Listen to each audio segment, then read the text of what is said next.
Живееме во време каде луѓето тежнеат да водат здрав живот. Нераскинлив дел од тоа е органската, односно здравата исхрана, која што за жал е недостапна за голем дел од народот. Јас сум Джелан Велио, денес во Гласни идеи гостува Томислав Трајков. Здраво, Томислав. Здраво, Джелан. Добро дојде во Гласни идеи. Добро ве најдов и благодарам што ме поканивте да дискутираме на една интересна тема, како што е органската храна и производството, и се надевам дека ќе се поминеме супер.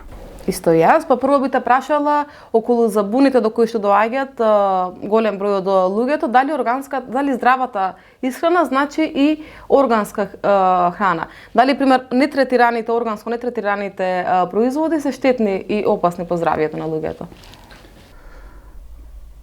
Многу интересно, како прво прашање, дали органската е здрава и дали оние кои што не се третирани со хемиски препарати се здрави. Пред се, органската храна по дефиниција е секоја храна произведена без употреба на хемиски препарати и минерални ѓубрива. И при тоа да се запазат одредени законски процедури, да речам, регулативи, правилници кои што го дефинираат органското производство. Меѓутоа пак, секоја храна која што не е третирана со хемиски препарати, не е користено минерално ѓубриво кое што штети на квалитетот на почвата, здравието на почвата, може да кажеме дека е здрава храна.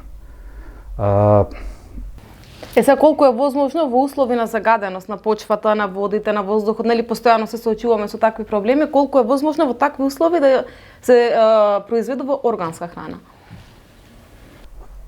Колку е возможно. Сепак се уште имаме делови од земјоделската површина која што е лоцирана во региони кои што не се под притисок на овие влијанија кои што ги спомна, како што е загадениот воздух, загадени води и така натаму.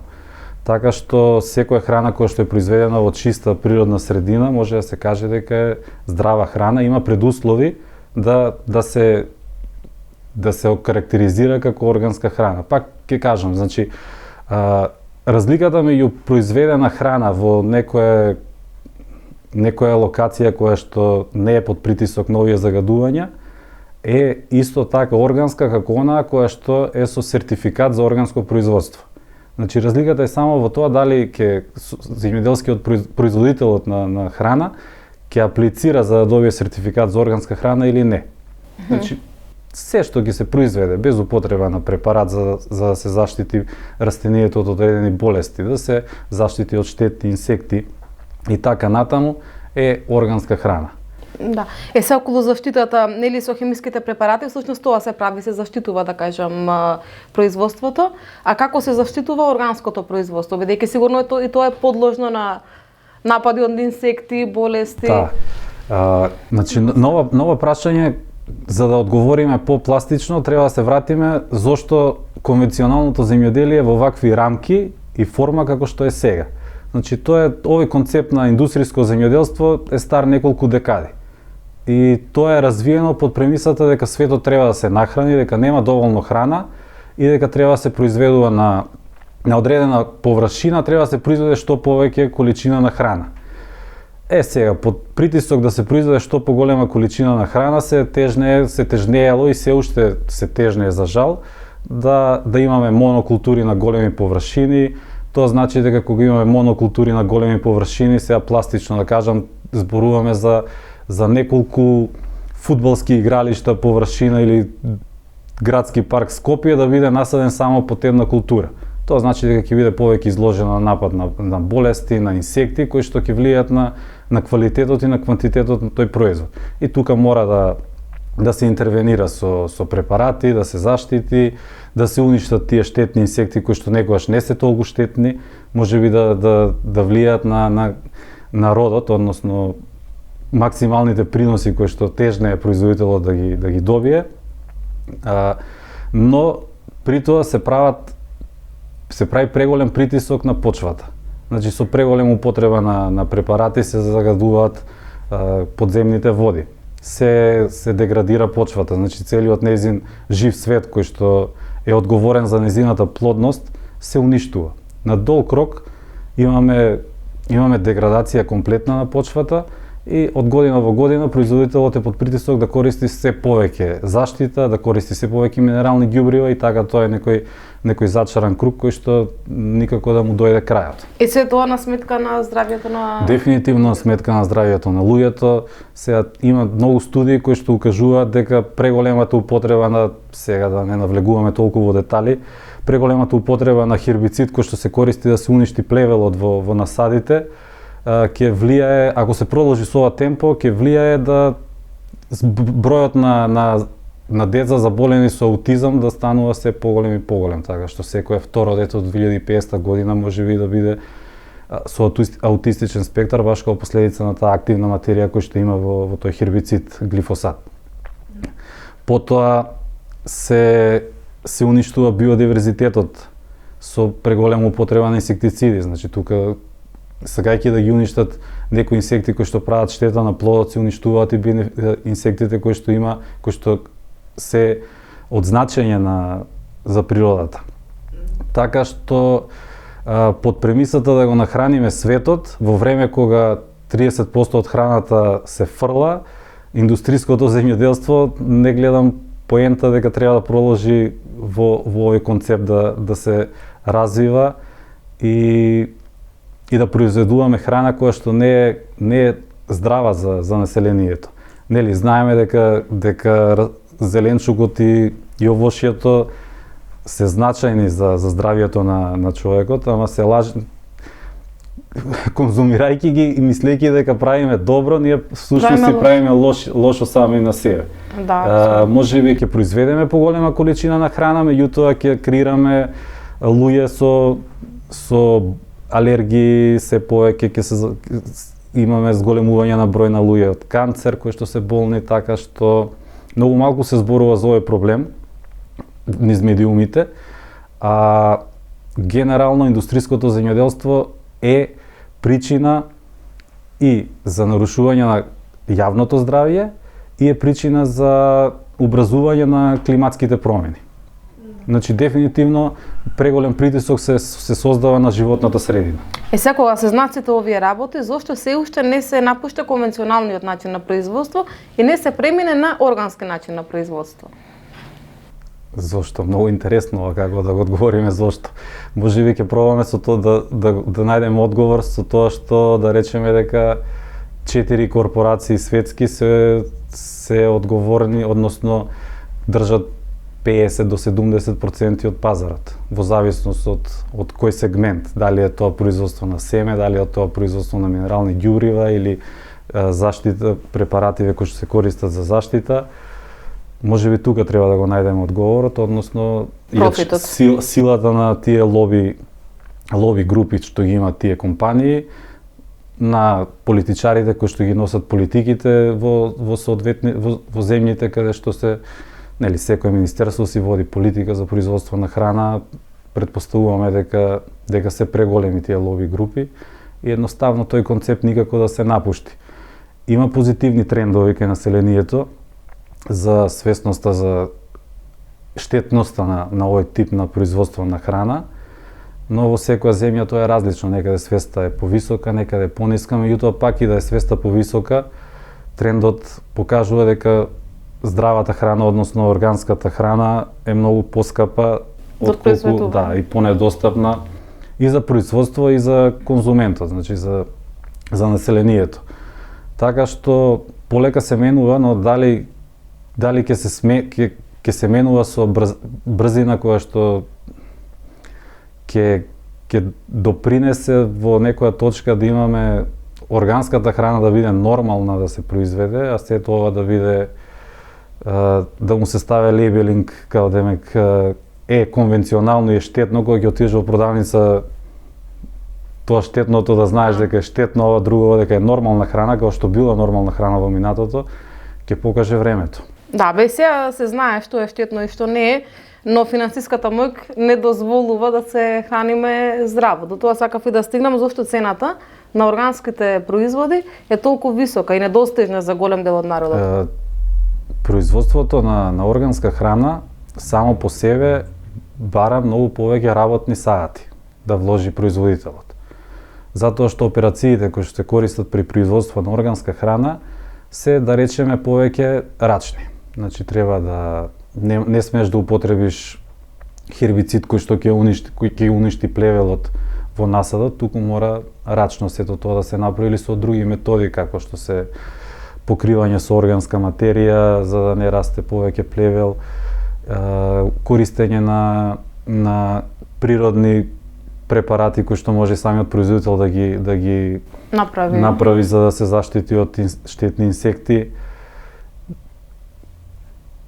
Може, пример, да ако сакате да произведете чисто јаболко кој што нема да биде нападнато од штетни инсекти, ќе треба вие со тој препарат што сте го произвеле сами да го аплицирате еднаш неделно во период од 2 месеци. Употребувам вакви пластични примери за да биде јасно за што конкретно која е разликата меѓу конвенционалното производство и органското. Значи тој што сака да произведе здраво јаболко чисто, ќе треба на секоја недела да користи таков препарат. Сега, кај конвенционалното производство може тоа да се реши со, да речеме, со 30% од помалку труд. Да, така да тука лежи проблемот зашто органското производство е поскапо.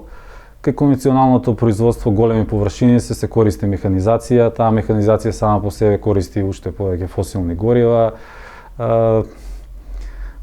Се тежне кон автоматизирање. Човечкиот фактор да се намали што помалку.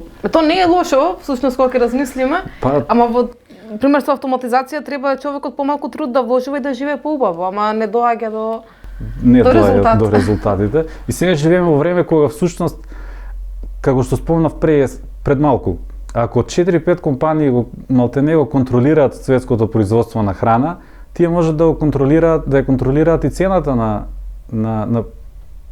земјоделските производи. Што бевме свесни, или последната година инфлацијата порасна, прехранените производи се многу повисоки, дојде момент кога доматот стана малтене луксус, што секогаш било многу нормално да може секој да си приушти домат. И самиот тој концепт на уништување на малите фамилиарни земјоделски фарми каде што се произведувале повеќе култури на помали површини, веќе е малтене во изумирање под притисок на големите корпорации кои што ги прават неконкурентни, помалку конкурентни. А ние живееме во систем на конкурентност. Конкурентност, баш така. И кај органското производство трендот оди во некоја таква насока која што мене лично не ми се допаѓа затоа што Шпанија, например, е сериозен производител на органска храна, но во исто време извозник на органска храна. Значи, тој што може да ја купи органската, таа може да заврши во Германија или во било која друга земја каде што има потреба и поварувачка, а не произведуваат органска храна. Значи,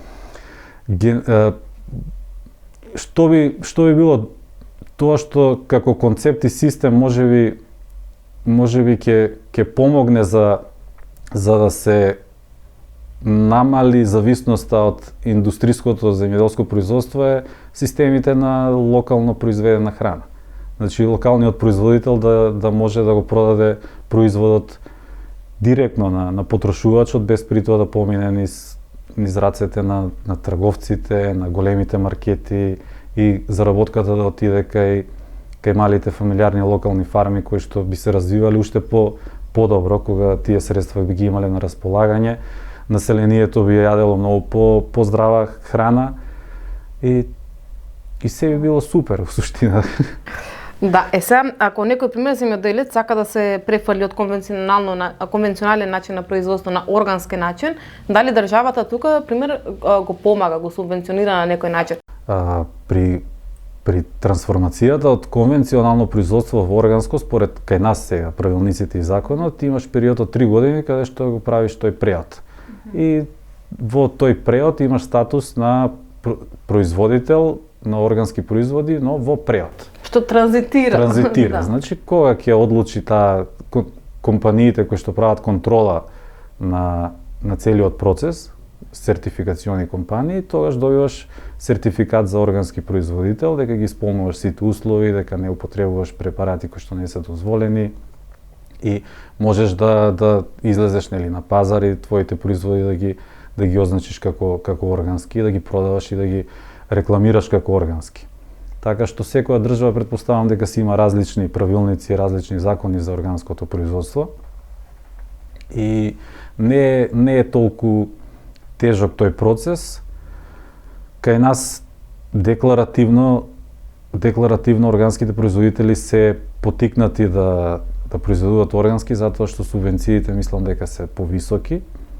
Меѓутоа дали системски се работи во позадина за што повеќе производители да станат органски, тоа не би можел да кажам, сепак зависи од институциите.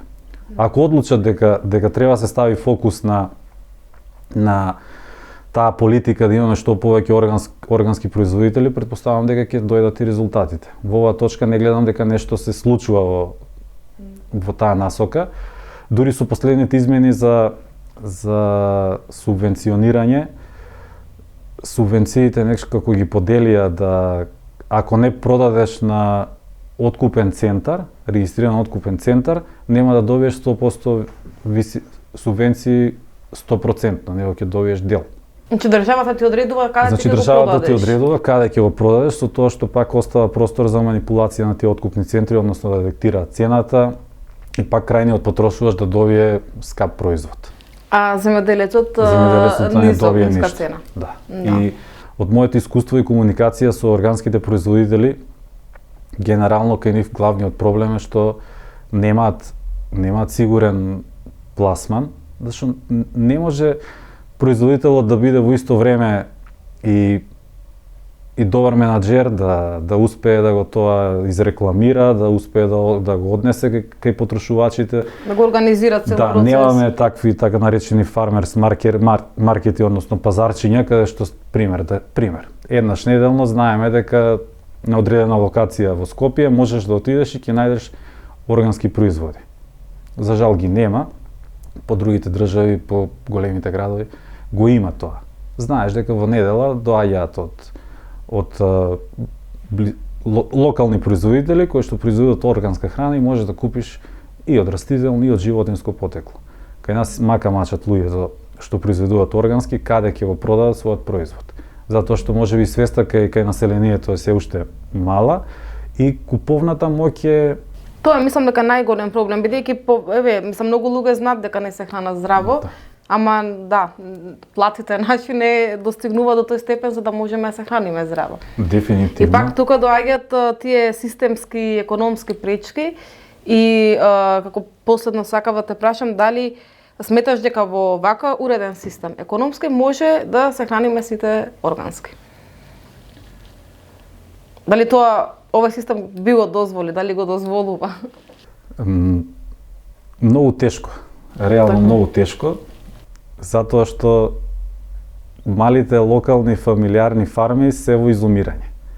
Населението кое што се занимава со земјоделско производство поради лошите политики се повеќе се откажува од производство и одлучуваат да се занимаваат со нешто друго кое што ќе знаат дека пример можеби ќе отиде да се вработи и да биде сигурен дека ќе добие крај на месец плата и дека нема да зависи од играта на трговците, од лошите политики на министерство, на влада и неговиот производ да биде откупен по некоја смешна сума, да не добие помош на времена и така натаму. Така што многу не сум оптимиста дека тоа би се случило во иднина да биде достапна здравата храна.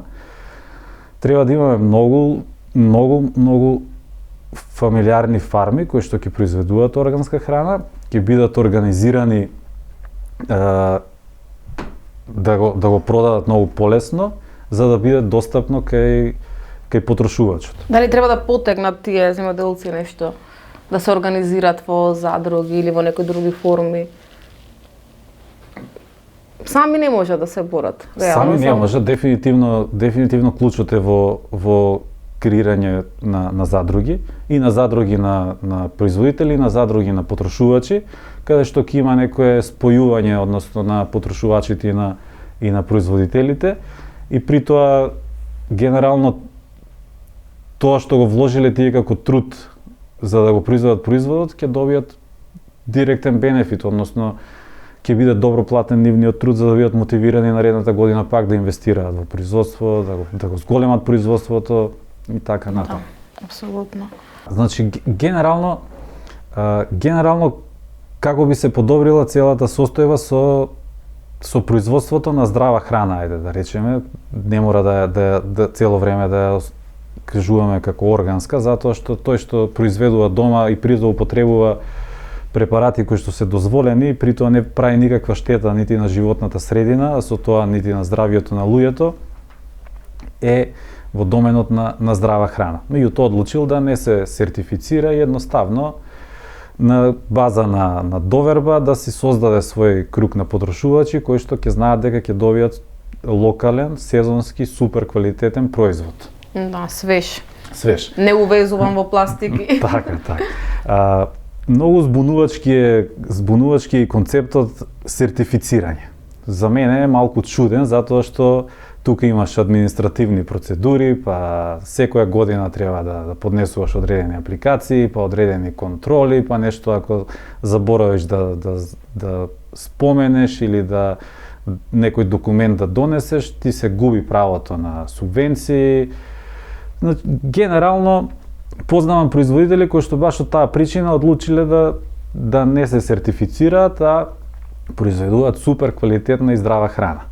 Мислам да ќе скапе тој процес на сертифицирање или не е толку скап? Не е толку скап колку што е малку и непознат за производителот и за некои мали производители може и да биде скап и да направи притисок на крајната цена. Дефинитивно проблемот лежи во изумирањето на селото кај нас, изумирањето на малите локални фамилиарни фарми кои што произведувале повеќе култури, дали од растително или од животинско потекло, и тие повеќе култури значело дека можат да се заштитат при одредени временски непогоди, која што директно штети на една култура, меѓутоа другата култура нема да биде уништена целата реколта и ќе може да се амортизира на крај на година. Значи пак тој треба да биде одржлив, треба да работи со одредена добивка, затоа што е земјоделско стопанство и си има трошоци, да. Токму така. Проблемот таму лежи и недоволната желба за промена од конвенционално кон органско. Конвенционалното кај нас како да повеќе му даваат назначење на откупните центри, на трговците, а не на самите мали производители, како и во одредени држави во светот. Илузорно е да се уште